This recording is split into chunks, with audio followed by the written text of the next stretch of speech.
A paz do Senhor Jesus, meu querido irmão, minha querida irmã, Deus em Cristo seja louvado e glorificado pela vida de cada um de vocês. Obrigado por sempre estarem nos assistindo e também compartilhando os nossos vídeos, que é para proclamação do Evangelho de Jesus Cristo. A única intenção nossa é de propagar a palavra de Deus. E muito obrigado você que ora pelo nosso ministério, você que contribui compartilhando, orando por nós, porque o propósito é esse: vidas para Cristo, edificação de vidas no altar do Senhor e salvação de almas, curas, batismo com o Espírito Santo, e é o que a palavra de Deus faz quando está em evidência. Eu quero convidar você a abrir a sua Bíblia para mais um estudo bíblico em 2 Pedro, capítulo de número 1, versículo 20 até o versículo 21. Diz assim: sabendo primeiramente isto, que nenhuma profecia da Escritura é de particular interpretação, porque a profecia nunca foi produzida por vontade de homem algum, mas os homens santos de Deus falaram inspirados pelo Espírito Santo. Aqui encontramos o porquê que a Bíblia é tão harmoniosa e por que cada livro se completa um no outro. É simplesmente porque a Bíblia é um livro não comum, mas é a palavra de Deus. Ela é chamada de a Bíblia, as Sagradas Escrituras, o livro de Deus, livro do Senhor, o santo livro de Deus, espada afiada que sai da boca de Jesus Cristo, palavra, espada do Espírito Santo e assim por diante. A Bíblia Sagrada, ela é a inerrante, fiel palavra de Deus. Agora, interessante é que o apóstolo Pedro, ele faz questão de enfatizar que nenhuma escritura é de particular interpretação, tá? Nenhuma. Não tem particularidade humana aqui. Todos os homens que escreveram os livros sagrados foram inspirados pelo Espírito de Deus. A palavra inspirar é uma conotação do verbo soprar, do hebraico. Sopro significa vento. Agora, respirar é quando os pulmões liberam o ar para fora. Inspirar é quando você puxa o ar de fora para dentro dos pulmões. Então, o seu significado real aqui da palavra inspirar, os autores sagrados foram inspirados pelo Espírito Santo, é porque Deus soprou o Espírito Santo dentro deles. Foi por esta causa que a Bíblia Sagrada foi escrita, através do Espírito Santo.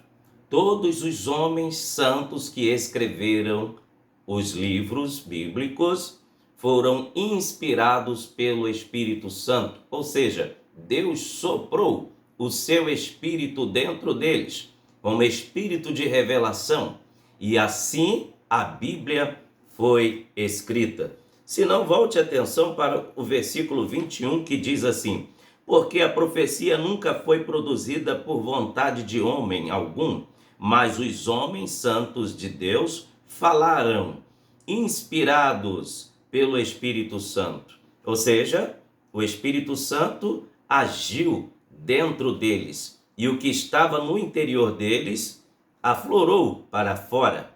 Foi a revelação do Espírito Santo. Agora veja detalhes acerca da Bíblia Sagrada, detalhes muito importantes. A Bíblia Sagrada tem ao todo 66 livros. A Bíblia Sagrada dos Evangélicos, 66 livros. Quantos autores Deus usou para escrevê-la? 40 autores aproximadamente. No Antigo Testamento foram 39 livros e do Novo Testamento 27 livros. Vou repetir para você. O Antigo Testamento contém 39 livros. O Novo Testamento contém 27 livros.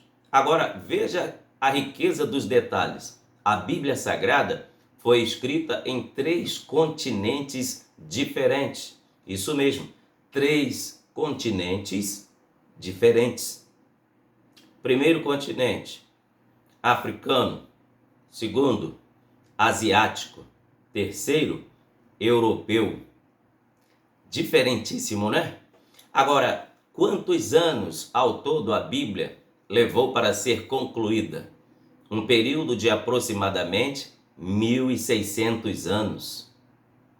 E quanto tempo levou aproximadamente para o Antigo Testamento ser concluído? 1.370 anos. E para o Novo Testamento ser concluído? 45 a 46 anos para ser concluído. Veja que coisa interessante, né? Agora, você pode até me perguntar, Pastor Márcio, qual era o nível, o grau de intelectualidade dos autores da Bíblia? Eram todos acadêmicos? Que nada! Deus usou pessoas com um nível acadêmico, como também usou pessoas iletradas, analfabetas, que não sabia quase falar direito, mas o que fez toda uma diferença na vida deles foi a unção do Espírito Santo.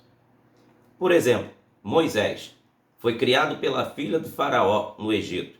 Moisés tinha nível acadêmico, porque ele estudou ciências, astronomia, matemática, administração, agricultura. Ele era formado em várias categorias de cursos, várias categorias em nível acadêmico, porque ele era criado pela filha do faraó. Então, Moisés era um candidato a ascender ao trono do Egito, mas Deus o tirou de lá porque tinha uma obra na vida de Moisés. Mas Moisés também não foi somente uma pessoa com um nível intelectual acadêmico. Moisés passou 40 anos no deserto após ter saído do Egito. E o que ele fez enquanto estava 40 anos no deserto? Tomando conta de ovelhas. Moisés foi pastor de ovelhas. Por que Deus permitiu Moisés tomar conta de ovelhas? Porque ele iria conduzir o povo de Israel pelo deserto.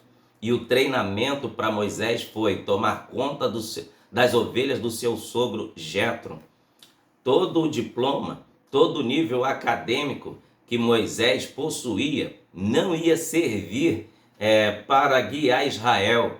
Deus então usa os animais chamados ovelhas para assim treinar, praticar Moisés, porque ele ia lidar com as ovelhas de Deus. Ele iria lidar com o Israel de Deus. Então o treinamento de Moisés foi no deserto. Então você vê o nível intelectual de Moisés. Agora, quer ver outro? Josué, sucessor de Moisés. Ele tinha nível acadêmico? Não. Quem foi Josué? Um soldado. Deus usou Josué. Quer ver outro? Isaías. Quem foi Isaías? Era um secretário adjunto do rei Uzias. Trabalhava no palácio. Quer ver outro? Daniel. Quem foi Daniel? Daniel era da linhagem nobre. Tinha nível intelectual acadêmico. Por quê? Ele também trabalhava no palácio. Daniel foi um dos primeiros ministros da Babilônia. Foi a mão de Deus que fez isto por ele, quando ele ficou em primeiro lugar como o principal dos sábios da Babilônia. Agora, Ezequiel, profeta. Mas qual o lugar que Deus usava Ezequiel? Lá na roça, na beira do rio Quebar. Você vê então que não importa a cidade, não importa o lugar, não importa o nível de intelectualidade. Deus quer encontrar alguém disponível para que ele possa usar. Quer ver outro detalhe? Deus usou também Mateus. Quem foi Mateus? Mateus foi um funcionário público que se converteu a Jesus Cristo. Quem foi também Lucas? Um médico. Aí você vê médico, soldado, funcionário público, estadista, primeiro-ministro do rei, só nível de intelectualidade diferente. Tem mais alguém da roça assim que você possa falar, pastor Márcio, que Deus usou, que era bem caipira? Sim, eu posso te dizer, Amós era boiadeiro e também agricultor. Amós, Deus usou Amós em profecia, tomando conta dos gados, lá no meio do curral, no meio do pasto, com os bois. Deus usou Amós. Aqui eu quero abrir um parênteses para te dizer e lembrar-te que não importa o seu grau de intelectualidade. Se você fizer um propósito ainda hoje com Deus e se colocar nas mãos do Senhor, Deus, me usa. Eu quero ser usado por ti. Deus vai lhe usar poderosamente. Sabe por quê? A Bíblia é o poder de Deus. A Bíblia Sagrada é o poder de Deus. Existe mais alguém indouto que não tinha diploma acadêmico que Deus usou? Você pode me dar o exemplo, pastor Márcio? Sim, vou te dar o exemplo. O apóstolo Pedro, ele mal sabia falar. Qual a profissão de Pedro? Pescador. Ele somente pescava e Jesus o chamou para ser seu discípulo. Agora veja que não há desculpa para você que está me assistindo em dizer para Deus: Senhor, quem sou eu? Não me usa não, eu não tenho nível intelectual. Ei, se Ele te chamou, a obra dele vai acontecer, independente do seu diploma ou não. A obra dele vai acontecer na sua vida. Quer ver um outro detalhe? Salomão foi rei e poeta. Davi foi pastor de ovelha, foi poeta também. Deus usa pessoas com vários níveis e culturas diferenciadas. Agora vou te falar um autor entre os 40 que Deus usou para escrever a maior parte dos livros do Novo Testamento, o apóstolo Paulo. Qual era a formação do apóstolo Paulo? Nível acadêmico. Ele era fariseu. Um fariseu era aquele que aprendia sobre as leis civis, religiosas e políticas de Israel. Quem era fariseu na época era como se fosse um advogado nos dias de hoje. Paulo era formado então em direito e Paulo, mesmo tendo a sua formação acadêmica, Deus o permitiu ir para o deserto. Passou 3 anos no deserto. O que ele passou fazendo lá? Tendo revelações de Deus acerca do Antigo Testamento e de onde Deus lhe abriu o intelecto, o entendimento, para então desbravar, trazer a interpretação, o seu real sentido da nova aliança após a morte de Jesus Cristo. Deus trouxe a compreensão ao apóstolo Paulo para transmitir à igreja acerca dos propósitos divinos através da nova aliança, que foi o sangue de Jesus Cristo derramado na cruz do Calvário. Aí as teses do judaísmo, para que a pessoa pudesse ser salva e tivesse que cumprir uma por uma, caiu por terra todas as teses. Agora, é comprovado biblicamente que a salvação é pela graça, não é por sacrifício, não é por esforço humano, mas Jesus já pagou para nós no Calvário todas as nossas dívidas. Jesus já fez tudo o que era para nós termos feito. Agora, qual é a nossa participação na salvação? É nós darmos testemunho com a nossa vida. e crermos no Senhor Jesus e cumprirmos piamente o que a Bíblia nos diz. Então, a partir do Novo Testamento, sobre a égide da nova aliança, para o que deve ser feito para ser salvo. Em primeiro lugar, crer no Senhor Jesus. E, em segundo lugar, não andar de acordo com o mundo. As cartas de Paulo, as epístolas para os irmãos em Roma, Éfeso, Corinto, entre outras cidades, aos Gálatas, é tudo de cunho de moralidade, em que o meio em que o povo de Israel vivia, judeus recém-convertidos ao Evangelho, e aqueles gentios que haviam se convertido também ao Evangelho. Eles vieram de uma prática pesada de pecados que somente com uma boa explicação, bem leve, pautada na palavra de Deus, que eles teriam as suas vidas totalmente mudadas e transformadas. Quando a gente vê as lições extraídas pelo Espírito Santo através do apóstolo Paulo aos Gálatas para acabar com a idolatria, quando a gente vê o apóstolo João também dizendo: filhinhos, afastai-vos da idolatria, porque tudo tem um sentido ali quando eles exortam a igreja. Quando João fala, filhinhos, apartai-vos da idolatria, é porque tudo que envolvia idolatria envolvia prática ilícita de sexualidade.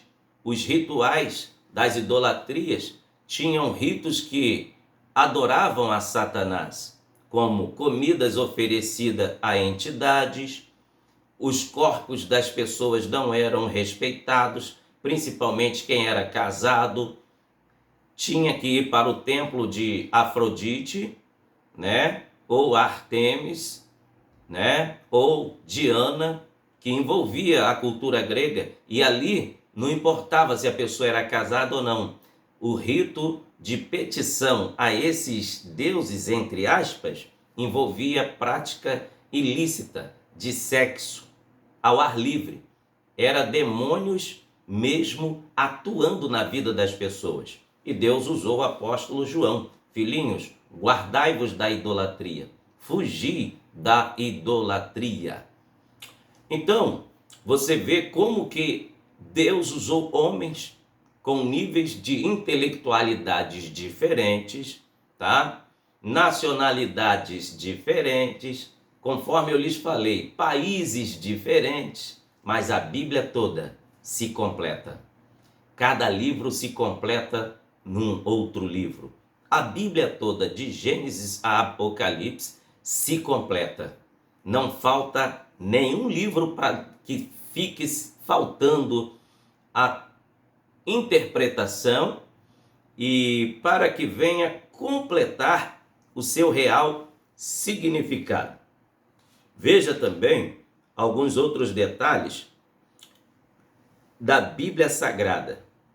Que coisa linda, esplêndida, maravilhosa.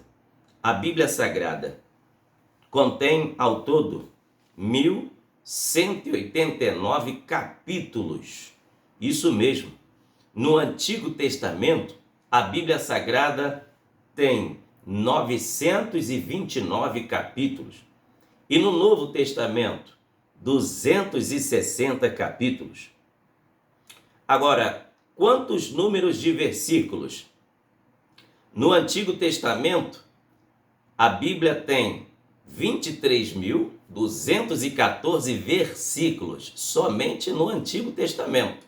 E no Novo Testamento, 7.959 versículos, dando aí um total de 31.173 versículos. Que riqueza, né, meus irmãos? Agora veja, quantas palavras tem na Bíblia inteira? A Bíblia tem um total de 773.692 palavras. Isso mesmo. Pastor, O senhor consegue me falar quantas letras também tem a Bíblia toda? Olha, dependendo da tradução, a Bíblia tem 3.566.480 letras. É tremendo, né? É riquíssimo a informação que temos sobre a Bíblia Sagrada.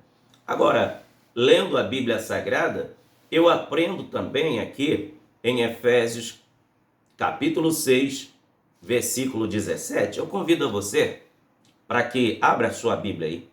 Efésios capítulo 6, versículo 17. A Bíblia é chamada aqui de a espada do Espírito. Olha só. Tomai o capacete da salvação e a espada do Espírito, que é a palavra de Deus. Aprendemos que a Bíblia, como espada, tem o seu simbolismo e seu significado de que ela é um instrumento de Deus que é perfurante, ou seja, ela vai no profundo.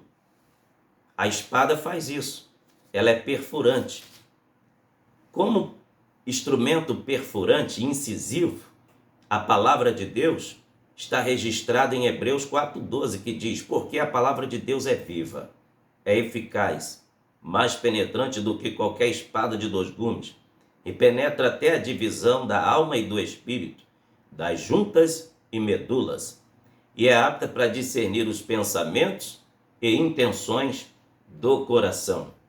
É o poder da palavra de Deus. Isso significa que a palavra de Deus vai onde o homem e a ciência jamais poderão alcançar, e vai nas juntas e medulas. Isso significa que a palavra de Deus, além de tocar na alma e no espírito do ser humano, ela toca na carne do ser humano. Quando ela é lida e quando ela é meditada, é inevitável, tanto sendo lida ou ouvida, é inevitável o seu poder. Veja o que está registrado no Salmo de número 39 e o verso de número 3.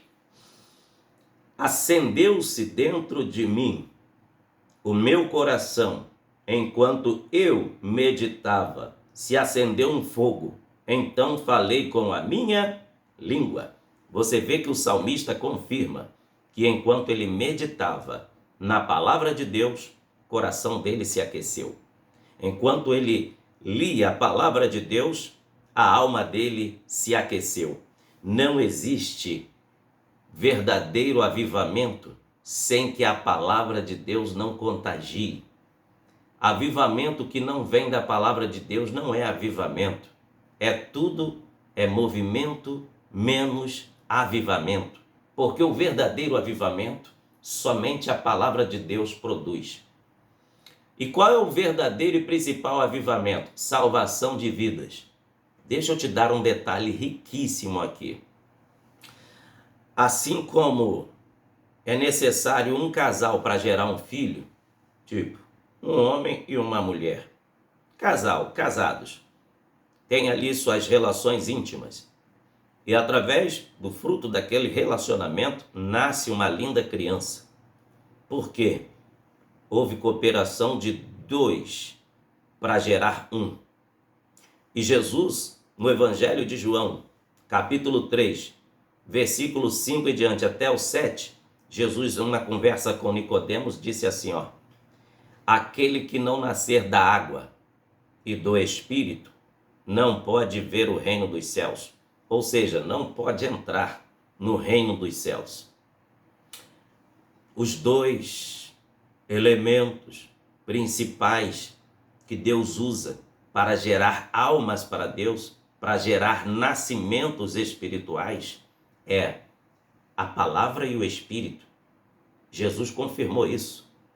A palavra e o Espírito Santo. Quem não nascer da água, que é a palavra, e do Espírito, não pode ver o reino dos céus. Então, só existe compatibilidade nos céus através da palavra e do Espírito Santo. Deus só aceita nos céus aquilo que tem compatibilidade com Jesus, a palavra e o Espírito Santo. Veja o que está registrado em 1 João, capítulo 5, versículo 7. Porque três são os que testificam no céu: o Pai, a Palavra e o Espírito Santo. Esses três são um. Então, é inevitável. O caminho para os céus, Palavra de Deus. Caminho da santificação, Palavra de Deus. Caminho para o avivamento, Palavra de Deus. Caminho para a cura, Palavra de Deus. É muito poderosa. A Palavra de Deus, ela é o poder. A mesma tem o poder de discernir os pensamentos, intenções do coração. Agora, em Apocalipse capítulo 1, versículo 16, a Bíblia é chamada de a espada aguda que sai da boca de Jesus Cristo. Em 1 Pedro capítulo 2, versículo 1, olha o que a Bíblia vai nos falar. 1 Pedro capítulo 2, versículo 1. Quando a Bíblia vai falar aqui em 1 Pedro 2, capítulo 1, versículo 1, capítulo 2, versículo 1, é o poder incisivo da palavra, como espada. Quando a pessoa dá lugar ao poder do Espírito Santo por meio da palavra, a Bíblia faz uma faxina na vida do homem. Tira tudo que não presta. Por isso que em Hebreus 4,12 a Bíblia é bem enfática. A palavra de Deus vai nas juntas e medulas e é apta para discernir os pensamentos e intenções do coração. Olha a faxina que a palavra de Deus causa como espada penetrante. 1 Pedro 2,1. Deixando, pois, toda malícia, todo engano, fingimento, invejas e todas as murmurações. Tudo isso é arrancado da vida do homem quando a palavra de Deus entra na vida do homem. Quer ver outro detalhe que a palavra de Deus faz quando entra na vida do homem? Abra sua Bíblia aos Efésios, capítulo de número 4. Diz assim, versículo 17. Digo isto e testifico no Senhor, para que não andeis mais como andam também os outros gentios, na vaidade da sua mente, entenebrecidos no entendimento, separados da vida de Deus pela ignorância que há neles, pela dureza do vosso coração, os quais, havendo perdido todo o sentimento, se entregaram à dissolução com avidez para cometerem toda a impureza. Mas vós não aprendestes assim a Cristo, se é que tendes ouvido e neles fostes ensinados como está a verdade em Jesus Cristo. E quanto ao trato passado, vos despojeis do velho homem, que se corrompe pelas concupiscências do engano. Você vê que quando a palavra de Deus entra na vida do homem, ela vem como uma espada, e todo trato passado com a carne, todo trato, todo contrato com o pecado é rompido, é destruído. Agora, o seu contrato é com o Espírito Santo, conforme está em Romanos capítulo 8, versículo 1.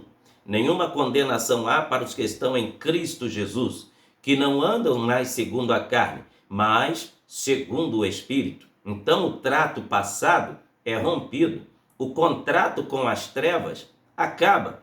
Todo contrato com o pecado, com as concupiscências da carne, é rompido, é desfeito. Agora, o seu contrato é com Deus. Veja, o apóstolo Paulo ainda dá mais uma lista aqui do que tem no contrato do homem vivendo na vida do Espírito. Efésios 4, do 23 em diante. E vos renoveis no Espírito da vossa mente, e vos revistais do novo homem, que segundo Deus é criado em verdadeira justiça e santidade. Por isso, deixai a mentira, falai a verdade, cada um com seu próximo, porque somos membros um dos outros. Irai-vos e não pequeis, não se ponha o sol sobre a vossa ira. Não deis lugar ao diabo. Aquele que furtava, não furte mais. Antes, trabalhe fazendo com as mãos o que é bom, para que tenha o que repartir com o que tiver necessidade. Não saia da vossa boca nenhuma palavra torpe, mas só a que for boa, para promover a edificação, para que dê graça aos que a ouvem. E não entristeçais o Espírito Santo de Deus, no quais estáis selado para o dia da redenção. Toda amargura, toda ira, cólera, gritaria, blasfêmia e toda malícia sejam tiradas dentre vós. Antes, sedes uns para com os outros benignos, misericordiosos, perdoando-vos uns aos outros, como também Deus vos perdoou em Cristo. Olha aí as recomendações do apóstolo Paulo aos irmãos em Éfeso, aqueles que optaram por aceitar o evangelho da salvação, agora deveriam viver uma vida santa, uma vida digna na presença de Deus. Então, a Bíblia em Apocalipse, capítulo 1, versículo 16, é chamada de a espada do Espírito. Agora, quando nós lemos em 2 Coríntios, capítulo 6, e o versículo 7, nós encontramos o apóstolo Paulo falando dos dois movimentos da espada, a esquerda e a direita. Veja, 2 Coríntios 6, 7, na palavra da verdade, no poder de Deus, pelas armas da justiça, a direita e a esquerda. Em outras traduções está o ataque ou na defesa. Por quê? Aqui Paulo está usando este versículo no sentido de que, como uma espada, a palavra de Deus, ela é a espada de ataque. Agora, como espada, Jesus venceu o diabo através da palavra, atacando o diabo. Jesus disse em Mateus capítulo 4, versículo 4 até o 11. Leia lá sobre o episódio da tentação de Jesus no deserto. Jesus venceu dizendo: está escrito. Está escrito, está escrito. Agora eu faço uma pergunta: como que uma pessoa vai vencer a Satanás através da Bíblia dizendo está escrito, se ele não tiver tempo diário para a leitura da palavra de Deus? Vai ficar envergonhado. Mas Jesus tinha intimidade com a palavra de Deus desde a sua infância. É dito no Evangelho de Lucas, capítulo 4, a partir do versículo 14 em diante ali, você vai ver Jesus indo todos os sábados para a sinagoga para ouvir a palavra e também para ler a palavra, porque de vez em quando davam a oportunidade a ele, pois consideravam Jesus mestre. E realmente Jesus é mestre dos mestres. E Jesus venceu o diabo no deserto porque estava cheio do Espírito Santo também. Quando nós lemos o Evangelho de Lucas, capítulo 4, a gente vê no versículo 1, e Jesus, cheio do Espírito Santo, foi conduzido ao deserto para ser tentado pelo diabo, e jejuou 40 dias e 40 noites. Jesus jejuou porque estava cheio do Espírito Santo. Jesus foi conduzido ao deserto pelo Espírito Santo. Agora, Jesus venceu o diabo através da palavra, estando ele cheio do Espírito Santo e cheio da palavra. Quer vencer Satanás? Quer ter vida santa? Quer ter vida com Deus? Se encha do Espírito Santo. Mergulhe no rio do Espírito. Seja batizado com o Espírito Santo. Seja um amante da Bíblia. Leia a Bíblia todos os dias. Não estude a Bíblia só quando você for pregar. Não. Leia diariamente para alimentar a sua alma. Para alimentar e saciar você. Agora veja um detalhe para nós encerrarmos esta palavra. Em 2 Timóteo, capítulo 2, versículo de número 15. Olha o que o apóstolo Paulo diz: procura apresentar-te a Deus aprovado, como obreiro que não tem de que se envergonhar, que maneja bem a palavra da verdade. Essa palavra aqui está num tom militar. Se você parar para observar, quando o apóstolo Paulo está advertindo o jovem Timóteo, ele usa uma expressão militar. procura apresentar-te. Era como um soldado que foi convocado para comparecer ao quartel. E quando é convocado, não pode ir à paisana não, já tem que se apresentar pronto. Assim é o obreiro. Quando solicitado pelo seu pastor, ele deve se apresentar em prontidão, com eficiência, para o que lhe for solicitado. E uma das principais solicitações para o santo ministério é que maneje bem a palavra da verdade. Quantos que têm se envergonhado porque não se dedicam à palavra de Deus, à leitura diária da palavra de Deus? Quando ganham oportunidade, alguns ficam nervosos, falam o que não deviam, mas coisa boa é quando um obreiro está pronto, está aprovado por Deus e pronto para servir ao seu pastor e ao seu ministério, para o que for necessário. Principalmente, ele deve manejar bem a palavra da verdade. Procura apresentar-te. Essa palavra procura, o apóstolo Paulo intimou o jovem Timóteo, querendo dizer: o que é para você fazer, não sou eu que irei fazer, Timóteo. É da sua responsabilidade. A palavra que procura apresentar-te, é que o que é da sua conta, o que é parte do seu ministério, que é para você fazer, não vai ser outro que irá fazer. Deus vai cobrar de você. Isso mesmo. Então procura fazer a sua parte. Faça a sua parte. Procura apresentar-te a Deus aprovado, e que não tenha de que se envergonhar, que maneje bem a palavra da verdade. Agora, veja também outra admoestação, quando Deus fala através do profeta Jeremias, capítulo 48, e o versículo 10. Maldito o homem que fizer a obra do Senhor fraudulosamente.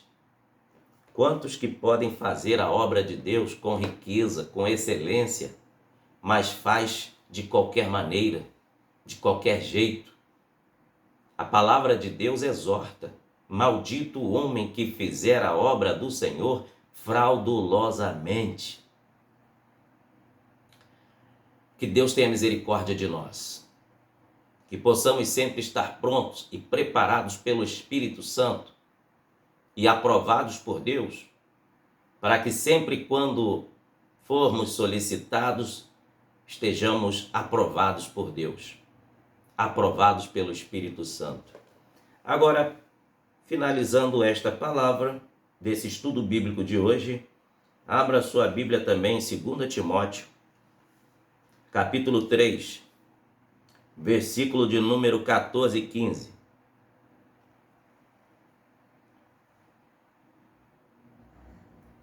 Tu, porém, permanece naquilo que aprendestes e de que foste inteirado, sabendo de que tens aprendido, e que desde a tua meninice sabes as sagradas escrituras, que podem fazer-te sábio para a salvação pela fé que há em Cristo Jesus. Você vê que o apóstolo Paulo, ele tinha uma enorme preocupação com Timóteo. Ele tinha uma enorme preocupação com o jovem Timóteo. Então, meus irmãos, que Deus venha abençoar as nossas vidas. Que Deus venha abençoar a sua vida, em nome de Jesus. Eu encerro esta palavra neste momento. Poderíamos falar aqui mais alguns aspectos, no tocante à matéria de bibliologia, falando sobre a Bíblia Sagrada, porque são inumeráveis assuntos. Ainda existe, alguns itens como símbolos da palavra de Deus, a inerrância das Escrituras e entre outros assuntos. Mas eu vou encerrar por aqui e peço ao Espírito Santo que tenha feito uma linda obra na sua vida. E você que está me assistindo, que ainda não entregou a sua alma ao Senhor Jesus, creia que Ele é o único Senhor que pode salvar você. Pode escrever o seu nome no livro da vida e levar-te para o céu. Aceite a Jesus como seu único e suficiente Salvador da sua vida. E que Deus te abençoe. E você, pastor, você, membro de igreja que nos acompanha, que nos assiste, Deus seja louvado através da sua vida, tá bom? Obrigado por nos acompanhar nas redes sociais, no YouTube, no Facebook. Deus seja glorificado na sua vida. Continue orando pelo nosso ministério, pois a nossa missão é levar a palavra do Evangelho aos quatro cantos deste mundo. Amém? Deus vos abençoe. Amém.